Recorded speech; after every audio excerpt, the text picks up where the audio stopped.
West bypass road మీరు చూశారు. ఇక్కడనే దాదాపుగా 90% పనులు పూర్తయినాయి. దీన్ని వినియోగంలోకి తీసుకురావడానికి కొన్ని చోట్ల హై టెన్షన్ వైర్స్ని క్రాస్ చేయాల్సినటువంటి పరిస్థితి ఉంది. రైతులందరూ కూడా ఏం చెప్తున్నారంటే, ఎక్కడైతే ఈ ప్రభుత్వానికి లైన్ క్రాస్ చేయడానికి స్థలం అవసరమో అక్కడ మేము స్వచ్ఛందంగా సహకరించడానికి సిద్ధంగా ఉన్నామని వెంకట సత్యనారాయణ గారు కానీ సిరిపురపు సాంబశివరావు గారు కానీ ఎంతో గొప్ప మానవతా దృష్టితో ముందుకొచ్చి ఈ ప్రభుత్వానికి విజ్ఞప్తి చేస్తూ ఉన్నారు. కూటమి ప్రభుత్వానికి ఎందుకు చేస్తూ ఉన్నారు? వాళ్ళు సాటి రైతులు 40 ఎకరాలకు పైగా నష్టపోతారు. సాటి మనుషులు పేద సామాన్య వర్గాలకు చెంది ప్లాట్లు కొనుక్కున్నటువంటి 400 మందికి పైగా ప్లాట్ యజమానులు నష్టపోకుండా ఉంటారు.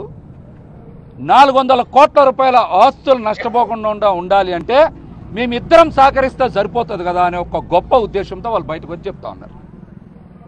చెప్తా ఉన్నారు. ఇది కూడా ఎందుకు చెప్తా ఉన్నారంటే, ప్రభుత్వం విపరీతమైనటువంటి ఒత్తిడి చేస్తూ ఉంది. కూటమి ప్రభుత్వం, అది పవన్ కళ్యాణ్ గారా, చంద్రబాబు గారా, బీజేపీ పెద్దలా, అందరికీ భాగస్వామ్యం ఉంది కదా ఇందులో. కలెక్టర్ గారు, అదేవిధంగా స్థానిక పోలీసులు, అదేవిధంగా మెగా కంపెనీ వాళ్ళు, నేషనల్ హైవే అధికారులు, పవర్ గ్రిడ్ అధికారులు, ప్రభుత్వం చెప్తేనే కదా వీళ్ళు చేసేది. రైతులని మీరు అసలు అరెస్ట్ చేయాల్సిన అవసరం ఏమొచ్చింది? 2 రోజుల పాటు 1 టౌన్ పోలీస్ స్టేషన్లో పెట్టే అధికారం మీకు ఎవరిచ్చారు? నిర్బంధించి బలవంతం చేసి రైతుల భూముల్ని, ప్లాట్ల యజమానుల భూముల్ని లాక్కోవాలనే కుట్ర ఇందులో చాలా స్పష్టంగా ఉంది. రైతులందరూ కూడా చెప్తున్నారు కదా, ఆధారాలు చూపిస్తూ ఉన్నారు. ఇంతవరకు మీరు లైన్ మార్పు చేస్తున్నామని నోటిఫికేషన్ ఇచ్చారా?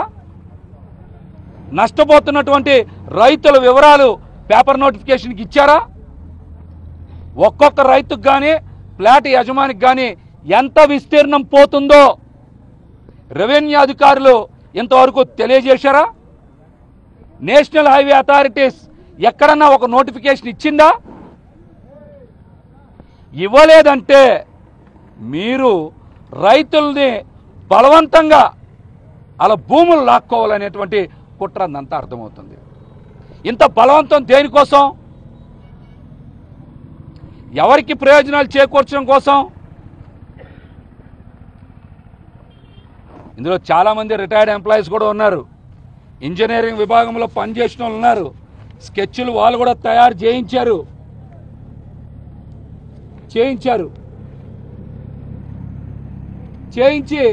4 లైన్లు మార్పు చేస్తే సరిపోతుంది. పాత ల్యాంకో లైన్ని మీరు యాజ్టీస్గా ఉంచండి.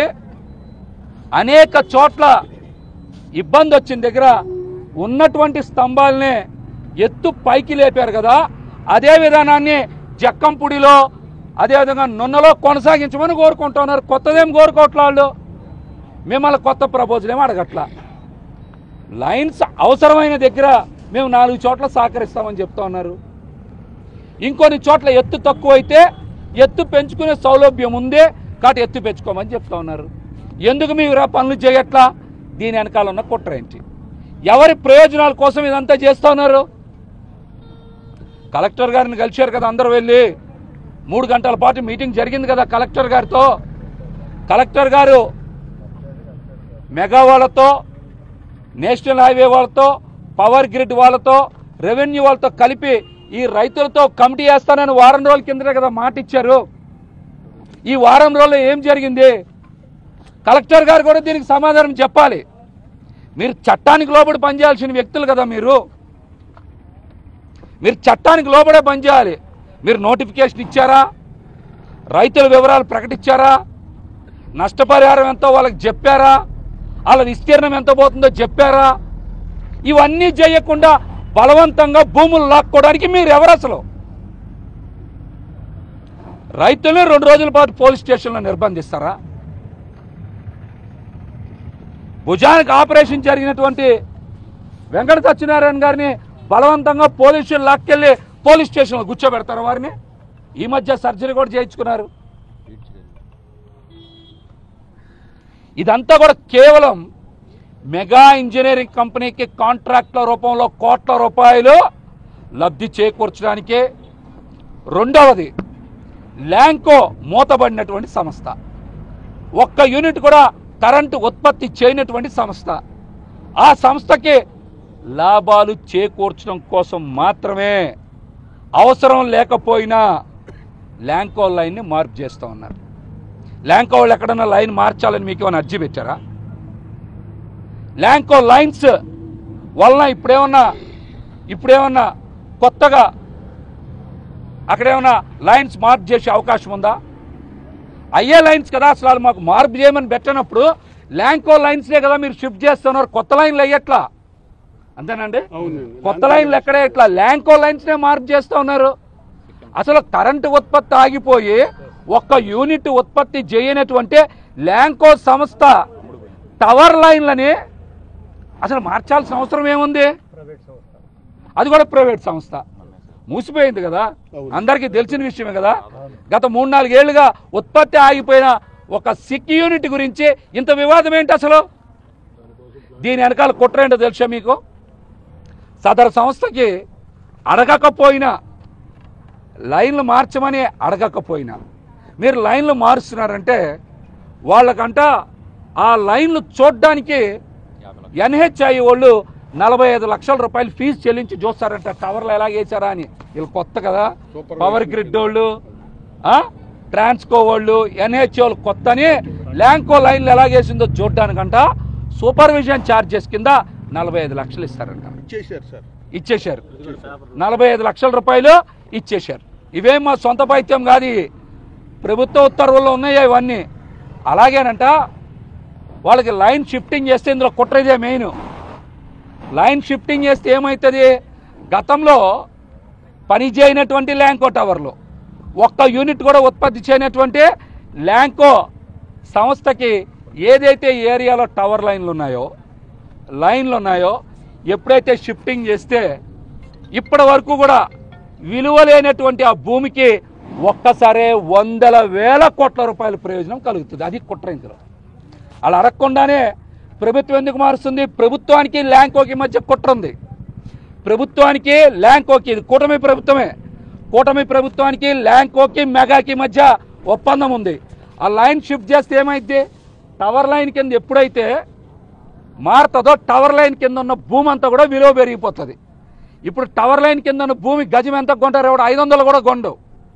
ఎప్పుడైతే టవర్ లైన్ షిఫ్ట్ అవుతుందో టవర్ లైన్ కింద ఉన్న భూమి ఒక్కొక్క గజం 20,000 అవుతుంది. ల్యాంకో గతంలో రిజిస్టర్ చేయించుకున్నటువంటి భూములన్నీ కూడా ఏమవుతాయి? వాళ్ళ పేరు మీద విలువైన భూములుగా మారిపోతాయి.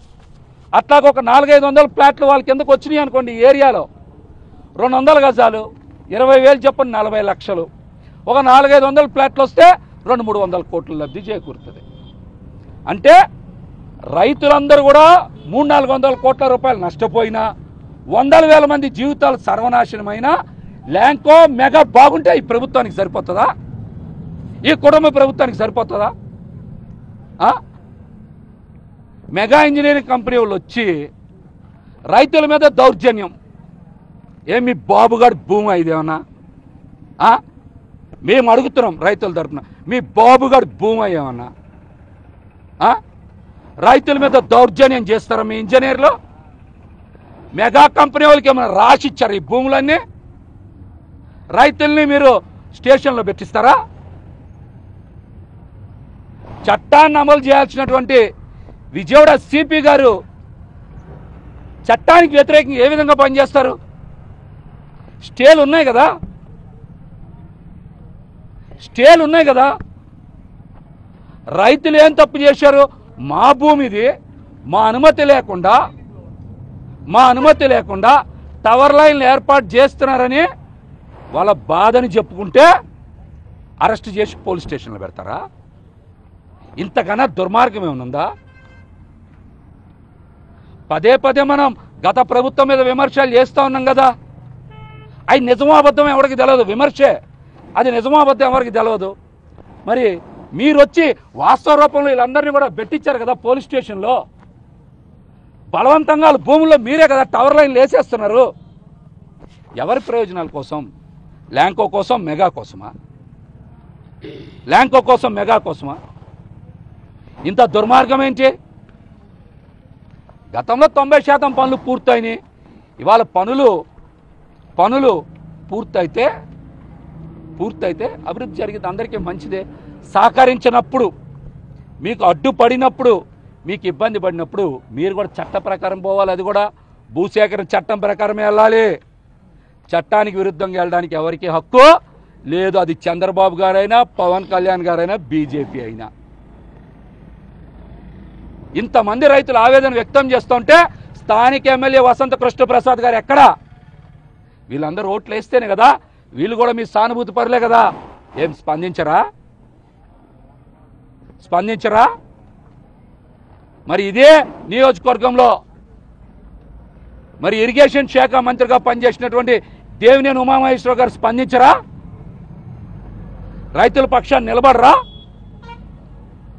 ఈరోజు పార్లమెంట్ సభ్యులుగా ఉన్న కేస్టిఎన్ చిన్ని గారు నేషనల్ హైవే అథారిటీస్కి ఒక మాట చెప్పి మీరు ఇక్కడ కూర్చొని రైతులతో సంప్రదింపులు జరిపి వాళ్ళు ఇవ్వనన్నప్పుడు కదా మీరు మాట్లాడాలి. వాళ్ళు ఇస్తానంటున్నారు కదా, వాళ్ళతో సామరస్యపూర్వకంగా మాట్లాడి మీకు కావాల్సింది తీసుకొని వాళ్ళు చెప్పింది వింటే అయిపోయేది కదా. మరి కేస్టిఎన్ చిన్ని గారు ఎన్నికల ముందు వరకు అడావిడి చేశారు. ఎన్నికలు అయ్యాక కోట్ వేసుకొని ఢిల్లీలో కూర్చుంటున్నాడు ఆయన. ఏం రైతులే కదా, వీళ్ళందరూ ఓట్లు వేస్తేనే కదా మీరు గెలిచింది. మీకు టైం లేదా? ఇవాళ వాళ్ళందరూ చెప్తున్న మాటలు ఇవన్నీ నేను చెప్తున్నా. మీ దగ్గరికి వచ్చిన మాట నిజం కాదా? మీతో మాట్లాడిన మాట నిజం కాదా? వసంత కృష్ణప్రసాద్ గారు కానీ, కేస్టిఎన్ చిన్ని గారు కానీ ఎందుకు స్పందించరు? పవన్ కళ్యాణ్ గారు కూడా ఇంతకుముందు చెప్పారు కదా, గ్రామ సభలు అద్భుతంగా చేశాం, రైతులందరూ బాగా పాల్గొన్నారు, అన్ని విషయాల మీద మాట్లాడరని. 2 నెలలు కూడా కాలేదు కదా గ్రామ సభలు పెట్టి. ఆ గ్రామ సభల్లో ఈ మాటలు ఎందుకు మాట్లాడాలా? జక్కంపూడి రైతుల పీక మీద కాలేస్తాం, వాళ్ళ జీవితాల మీద ఉక్కుపాదం మోపుతాం, బలవంతంగా భూములు లాగేసుకుంటామని గ్రామ సభల్లో పెట్టకపోయారు తీర్మానాలు. ఎందుకు పెట్టలా అంటే ఈ లైన్ లేదు కాబట్టి, ఈ లైన్కి ఆమోదం పొందలేదు కాబట్టి, ఈ లైన్కి నోటిఫికేషన్ ఇవ్వలేదు కాబట్టి, ఈ లైన్కి రైతులకి నష్టపరిహారం డిక్లేర్ చేయలేదు కాబట్టి గ్రామ సభల్లో ఈ అంశం చేర్చలేదు. ఈ అంశం గ్రామ సభల్లో చేర్చలేదు. మరి మీరేమో బయట మాట్లాడుతున్నారు కదా, రైతుల కోసమే అంటున్నారు కదా. ఈ రైతులు కూడా ఏమంటున్నారు? మేము మీకోసం ఉన్నామని చెప్తున్నా కూడా మీరు ల్యాంకో కోసమో, మెగా కోసం ఉన్నామని చెప్తున్నారు కదా. మీరు అర్థమవుతుంది అదే కదా అందరికీ. మీ మీద అభిమానంతో, మీ మీద ప్రేమతో, పార్టీల మీద ఉన్న మమకారంతో వాళ్ళ జీవితాలు పోతున్న మీకు సహకరిస్తూ ఉంటే మీరు మాత్రం పెద్ద పెద్ద కంపెనీల పక్షాన్ని ఉండడం అంత మంచి పద్ధతి కాదు. ఇప్పటికైనా సరే కలెక్టర్ గారు వీళ్ళని ఎంబటే చర్చలకు పిలవాలి. మీతో వేస్తానన్న కమిటీ చెప్పారు కదా, కమిటీ వేస్తానని చెప్పారు, కమిటీ వేయాలి. రైతులు చెప్పేటువంటి ప్రతి అంశాన్ని పరిగణలోకి తీసుకోవాలి.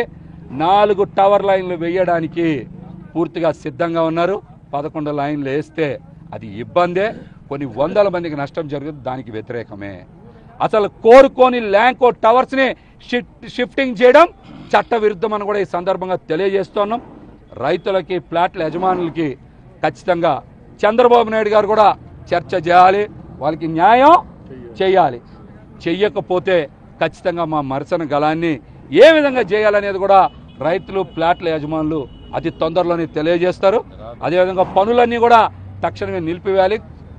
హైకోర్టు స్టేలు ఉన్న దగ్గర అన్ని చోట ఆఫ్ చేశారు, లేని దగ్గర కూడా ఆఫ్ చేయాల్సింది. మీకు అక్కడికి వెళ్ళేటువంటి రైట్ లేదు. That is a private property. రైతుల సొంత భూమి, ఫ్లాట్ యజమానుల సొంత భూమి, మీకు వెళ్ళేటువంటి హక్కు లేదని కూడా తెలియజేస్తాం.